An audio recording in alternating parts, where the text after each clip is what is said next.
ಅಪ್ಪನ ಕಡೆಯವರು, ಅಮ್ಮನ ಕಡೆಯವರು, ಅಜ್ಜಿ ಕಡೆಯವರು ಅಂತೇಳಿ ಬಂದು ಬಳಗ ಎಲ್ಲ ಸೇರ್ಕೊಳ್ಳೋದು. ಏನಾದರೂ ಫಂಕ್ಷನ್ ಇದ್ದರೆ ಮಾತ್ರ. ನಮ್ಮ ತಂಗಿ ಮದುವೆಲಿ ಎಲ್ಲರೂ ಕೂಡ ಬಂದಿದ್ರು. ಅದಾದಮೇಲೆ ನಮ್ಮ ಮನೇಲಿ ಯಾವುದೇ ರೀತಿ ಫಂಕ್ಷನ್ ಮಾಡಿರಲಿಲ್ಲ. ನಮ್ಮ ತಂಗಿ ಸೀಮಂತನ ತುಂಬಾ ಸಿಂಪಲ್ಲಾಗಿ ಮಾಡ್ಕೊಂಡು ಬಂದ್ವಿ. ನಮ್ಮ ತಂಗಿಗೆ ಮಗುವಾಗಿ 3 ಮಂತ್ಸ್ ಆಯಿತು. ಹಳ್ಳಿ ಕಡೆ ಗೊತ್ತಲ್ವ, ಮಗು ಆಗಿದೆ ಅಂತ ಹೇಳಿದ್ರೆ ಸಂಬಂಧಿಕರೆಲ್ಲ ಬಂದು ನೋಡಿ ಹೋಗ್ತಾರೆ. ಹಾಗೆ ನಮ್ಮ ಮನೆಯಲ್ಲೂ ಕೂಡ 3 ಮಂತ್ಸಿಂದ ಕಂಟಿನ್ಯೂಸ್ಲಿ ನೆಂಟರು ಬರ್ತಾನೆ ಇದ್ರು. 3 ತಿಂಗಳಿಂದನೂ ಸತತವಾಗಿ ವಾರದಲ್ಲಿ 1 ದಿನ ಅಥವಾ 2 ದಿನ ಮಾತ್ರ ನಮ್ಮ ಅಜ್ಜಿನೂ ನಮ್ಮಮ್ಮನೂ ಫ್ರೀಯಾಗಿ ಇರ್ತಿದ್ರು ಅನಿಸುತ್ತೆ.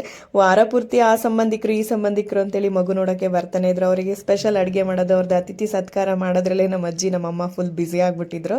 ನನ್ನ ಮಗು ಆದಮೇಲೆ ಒಟ್ಟಿಗೆ ಇಬ್ಬರು ಮಗುನು ನೋಡ್ಕೊಂಡು ಹೋಗೋಣ ಅಂತೇಳಿ ತುಂಬ ಜನ ವೆಯ್ಟ್ ಮಾಡ್ತಾಯಿದ್ರು. ಸೊ ಇವತ್ತು ನಮ್ಮಮ್ಮನ ಸೋದರ ಮಾವನ ಮನೆ ಕಡೆಯವ್ರು ಬಂದಿದ್ರು. ಎಲ್ಲರೂ ನಾನು ವೀಡಿಯೋ ಮಾಡ್ಕೊಳಕ್ಕಾಗಲ್ಲ. ಸಮ್ ಟೈಮ್ ಈ ಥರ ಏನಾದ್ರು ಇದ್ದಾಗ ವೀಡಿಯೋ ಮಾಡ್ಕೊತೀನಿ. ಇವತ್ತಂತೂ ಫುಲ್ ನೆಂಟ್ರಿದ್ರು. ಭವಿಷ್ಯ ಅವರ ಅಪ್ಪ ಮತ್ತು ನಮ್ಮ ಮಾವನ ಮಗಳು ಮಗ ಎಲ್ಲರೂ ಕೂಡ ಬಂದಿದ್ರು. ಸಂಬಂಧಿಕರೆಲ್ಲ ಈ ಥರ ಬಂದರೆ ತುಂಬಾ ಚೆನ್ನಾಗಿರುತ್ತೆ ಅಲ್ವಾ? ನಿಮ್ಮ ಮನೆಯಲ್ಲೂ ಕೂಡ ಈ ಥರ ಏನಾದರೂ ಬರ್ತಿದ್ರಾ ಪಾಪ ನೋಡೋಕ್ಕೆ ಅಂತೇಳಿ ಕಮೆಂಟ್ ಮಾಡಿ ತಿಳಿಸಿ.